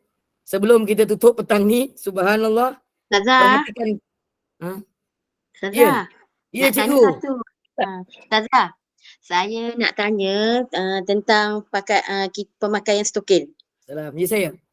Kalau kita berjalan, kita pakai stokin kan? Saya. Lepas tu, andai katalah kita Nak tak bawa solat. stokin, nak solat. Boleh ke stokin yang kita dah pakai sepanjang jalan tu, kita guna? Ada kena najis ke? Katakan kita tak masuk tandas lah sepanjang kita jalan tu, saya rasa Yelah, ada kena najis tak? Soalan saya. tak ada. Kalau tak ada, boleh lah. Tak ada masalah. Kalaupun masuk tandas, lepas tu benda tu tak kena najis, pun boleh juga. Kan kita ambil wuduk, kita buka stokin. Lagi satu cerita pasal stokin ni, orang cakap selalu stokin nipis kan? Dia bukan masalah stokin nipis. Macam saya cakap tadi tu, macam telkong nipis. Tapi kalau dia tak menampakkan warna kulit yang sebenar, boleh lagi. Ini guru saya dah meninggal lah ni. Sebab kami dulu orang kampung kan. Tapi kalau boleh, pakailah stokin yang gelap. Jangan pakai stokin yang cerah. Itu lebih baik. Tapi kalau dia memang ada stokin cerah je, selagi mana dia tak menampakkan warna kulit yang sebenar, dia masih boleh dipakai untuk tutup aurat. InsyaAllah. Dia kan ada sarung kaki dengan stokin kan tak sama. Sarung kaki tu tak boleh. Faham kan sarung kaki kan? Sarung kaki tu memang warna kaki. Walaupun dia warna hitam. Sarung kaki warna kulit. Warna salah Aku cakap warna kaki Bolehlah janji kau orang faham. Warna kulit. Nama beza Jangan beli sarung kaki, beli stokin. Wallahualam. Yang ni silalah beli dengan pengedar-pengedar yang sah di sisi syariat. Telekung pun sama, stokin pun sama. Macam saya sekarang, nak sebut ke jenama ni? Saya pakai stokin hikmah. Contoh. Sebab dia ada telekung juga, dia ada stokin. Tapi saya pakai stokin dia. Saya pakai telekung contohnya Siti Hadijah. Ataupun ada jenama lain lah. Nama dia, apa satu lagi jenama tu? Allahu Akbar. Saya lupa pula jenama satu lagi yang ada orang hadiah kat saya tu. Okey. Itu adalah perkara-perkara yang kita selesa pakai. Untuk Kasima, ada satu jenama telekung tu namanya Kasima.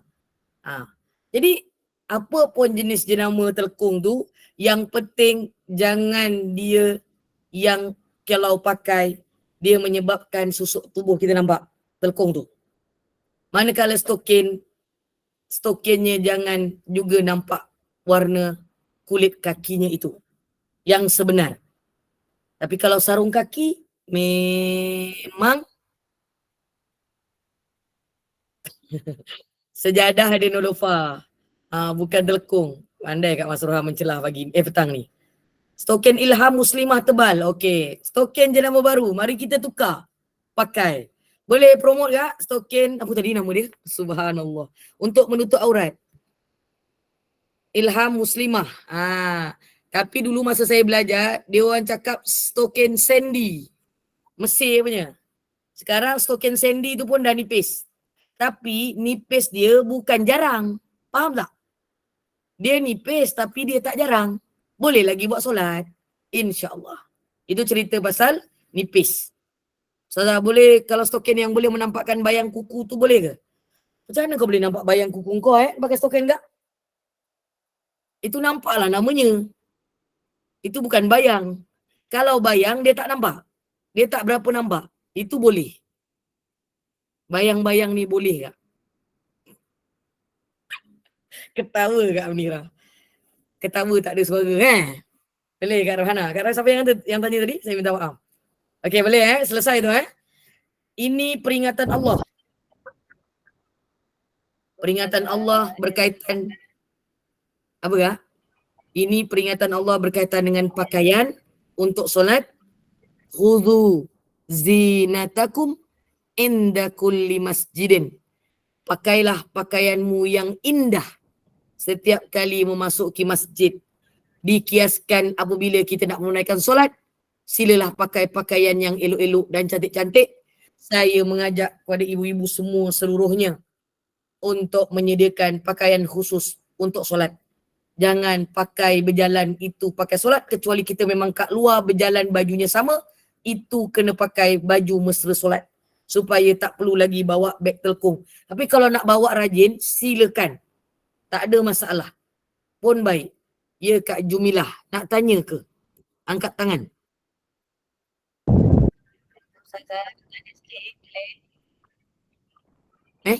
Itu bukan Kak Israihan yang angkat tangan, Kak Jumilah tu. Kak Israihan nak tanya ke? Ya, nak tanya. Oh, nak tanya apa Kak? Silakan. Tadi ada tulis dekat chat tadi. Oh, ya ke? Saya tak perasan. Jap, saya tengok. Dah naik lah. Apa soalannya Kak? Cakap je lah. Minta maaf. Kalau kita solat pakaian tapi tutup dengan telekung dengan kain semayang, kira macam mana? Tak pakai pakaian yang lengkap. Ya. Kalau Tapi telekung pakai tu berkemban je. Pakai kain, pakai pelekat pula. Pakai kain batik. tak pakai pakaian. Yelah, pakai memang langsung terus dia semayang telekung kosong macam tu je. Sebab saya pernah nampak buat macam gitu. Ya Kak Israihan. Boleh lah. Kalau dia telekung dia tu memang betul-betul. Yelah. Tapi telekungnya jarang. Oh, habis tu kau nampak lah semua dia.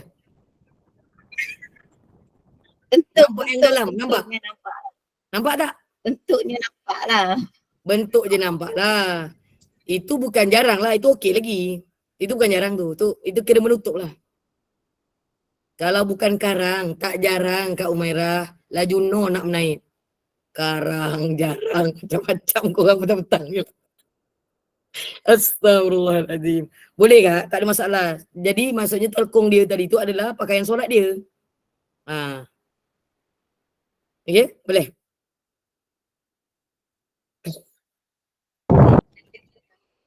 Astagfirullahaladzim. Tak payah nak elaboration sangat Kak Masroha. Ya Kak Jumilah nak tanya apa? Kak Jumilah nak tanya ke? Angkat tangan. Tak kan? Tak ada kan? Kalau tak ada, akhir sekali, la tuqbalu salatu al-haidi illa bi khimar.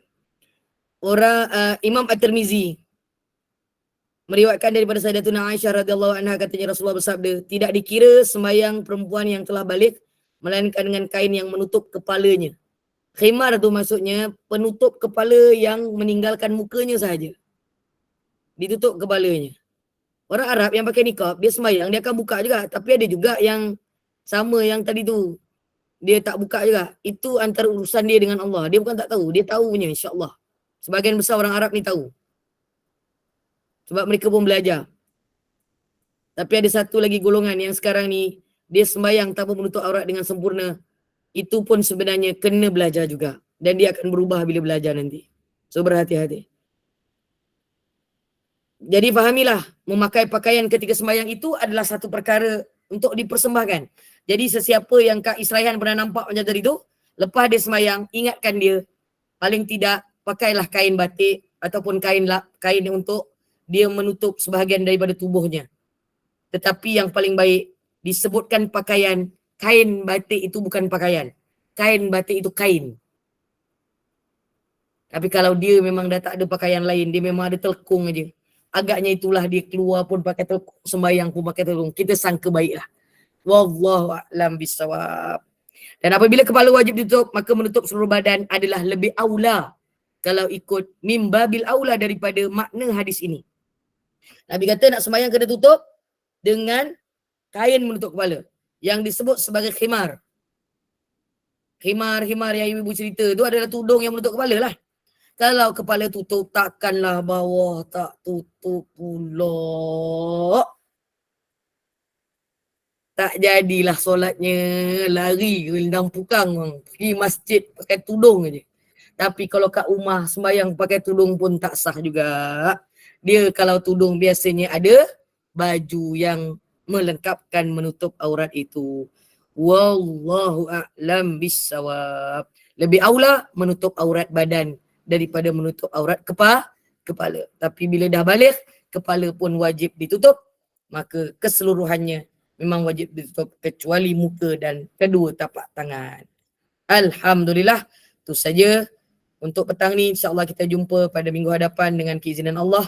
Moga Allah berikan kefahaman, moga Allah berikan panduan, dan moga Allah memberikan jalan kemudahan untuk kita memahami ilmu yang diajarkan oleh Nabi Muhammad SAW dan disusun dengan sangat teliti dan baik oleh Al-Imam Asy-Syafi'i rahimahullah ta'ala.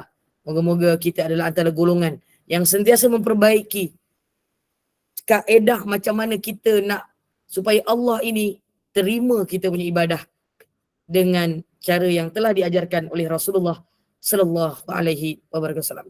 Terima kasih kepada seluruh kebimbangan Gubernur Iman yang sentiasa tidak jemu dan bersungguh-sungguh berterusan memanggil-manggil para asatizah untuk berterusan memperbaiki jalan bekalan kita bersama. Terutamanya kelas ini adalah kelas fardu ain. Moga ia akan menjadi asbab kemudahan kita untuk bertemu dengan Allah dan menjawab persoalan pertama sebelum kita akan diletakkan sama ada dimasukkan ke dalam syurga Allah ataupun dihumbankan ke neraka jahanam. Wal na'udzubillah min zalik.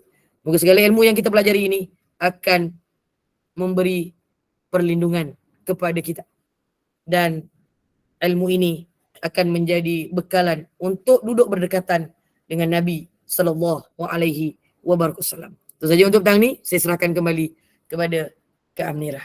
Wallahu a'lam bissawab. Alhamdulillah, barakatillah. Jazakumullah khairan jazak Ustazah di atas perkongsian hari ini, masya-Allah. Hari ini masih bab syarat sah sembahyang ataupun Syarat solat. sah sembahyang. Syarat sah solat ataupun sembahyang, masya-Allah. Kita dah lepas tajuk bersuci, mengetahui masuk waktu solat dan menutup aurat. Nanti kita akan sambung sempadan aurat di luar sembahyang, insya-Allah. Di hari dan waktu yang sama, insya-Allah. Bukan. Waktu tak sama. 5.15 petang minggu hadapan, insya-Allah. Kita ubah 5.10 masa. lah Kak. Jangan 5.15 lah. 5.10 aku ikut, insya-Allah. 5.10 lebih kurang, insya-Allah. Mudah-mudahan Allah pemudahkan. Jadi mudah-mudahan kita dapat memperbaiki lagi, menambah baik lagi amal ibadah kita. Amin. Kita duduk dalam majlis ilmu ini. Terima kasih Amin. kepada tim Gubernur Iman, sahabat-sahabat pencinta ilmu yang tak jemu-jemu duduk dalam majlis ilmu. Mudah-mudahan Allah membalasnya dengan kebaikan yang banyak. Terima kasih kepada jemaah. Kerana tanpa jemaah, JNI Gubernur Iman ni tidak berseri, masya-Allah. Masya-Allah. Allahu Akbar. Baik, saya buat sikit bahan kuliah untuk Silakan, malam fadhali. ni. Bacaan Yasin, tahlil, doa dan surah Al-Mulk daripada bersama dengan Al-Fadhil Ustaz Muhammad Karufami bin Muhammad Anwar pada pukul 8 malam. Dan kuliah akhir, kuliah isyak bersama dengan Al-Fadhil Ustaz Dr. Haji Muhammad Ashraf bin Suwarin, penulis buku Dosa-Dosa Besar yang Tidak Ditakuti, pada pukul 9.15 malam, insya-Allah. Jadi teruskanlah bersama-sama dengan Gubernur Iman dengan kuliah yang telah disediakan. Dan ini saya mewakili Gubernur Iman memohon maaf sekiranya di sepanjang kuliah ini ada sebarang kekilafan, kesilapan yang baik itu datang daripada Allah. Tidak baik itu daripada kami sendiri. Kita tangguh kuliah kita. Mohon sekali lagi Al-Fadilah Ustazah untuk membacakan tasbih kafarah dan surah Al-As. Saya sudahi dengan wabillahi taufiq wa hidayah. Wassalamualaikum warahmatullahi wabarakatuh. Waalaikumsalam warahmatullahi wabarakatuh. Subhanakallahumma wa bihamdika asyhadu an la ilaha illa anta astaghfiruka wa atubu ilaik. Bismillahirrahmanirrahim. Wal 'asr. Innal insana lafi khusr illa alladhina amanu wa 'amilus shalihat. Tawassaw bil haqqi wa tawassaw bis sabr. Sadaqallahul adzim. Rabbana taqabbal minna du'ana ya Allah. Rabbana taqabbal minna du'ana ya Rahman. Rabbana taqabbal minna du'ana wa salatana wa hajatana wa taubatana wa a'malana wa siyamana wa qiyamana wa ruku'ana wa sujudana wa tahashu'ana wa ta'budana wa ta'amulana wa qira'atana wa tajamu'ana birahmatika ya arhamar rahimin innaka sami'ud du'a. Allahumma jam'ana hadzal jam'an marhuma wa tafarruqana min ba'di tafarruqan ma'suma wa la taj'al fina wa la ma'na wa la mathmauna syaqiyya wa la matruda wa la mahruma wa hab lana musi'ana li muslimina li mukassirina li amilina li wajhikal karim ya arhamar rahimin irhamna ya Allah. Rabbana 'alaika tawakkalna wa ilaika anabna wa ilaikal masir. Rabbana atina fid dunya hasanah wa fil akhirati hasanah wa qina adzabannar. qina adzabannar wa qina adzabannar wa adkhilna jannata ma'al abrar ya aziz ya sattar ya ghaffar ya rabbal alamin. Rabbi ij'alna muqimas shalah Rabbi ij'alna muqimas shalah Rabbi ij'alna muqimas shalah wa min dzurriyyatina rabbana wa taqabbal du'a. Rabbana 'alaika tawakkalna wa ilaika anabna wa ilaikal masir. Rabbana atina fid dunya hasanah fil akhirati hasanatan wa qina adzabannar wa qina adzabannar wa adkhilna jannata mal abrar ya aziz ya sattar ya ghaffar ya rabbal alamin.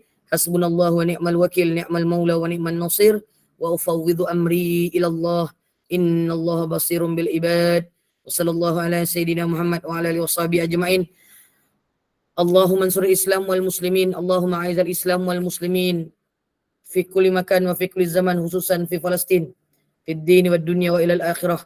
Sallallahu ala sayyidina Muhammadin ummi wa ala alihi washabihi ajmain. Subhanaka rabbika rabbil izzati amma yasifun. Salamun alal mursalin. Alhamdulillahi rabbil alamin. Taqabbalallahu minkum minkum taqabbal ya karim. Aqulu qawli hadza wa astaghfirullahal azim li wa lakum. Wabillahi taufiq wal hidayah. Assalamualaikum warahmatullahi wabarakatuh. Saya juga mohon maaf atas kehilapan saya. Wallahu a'lam bishawab. Wa ila liqa.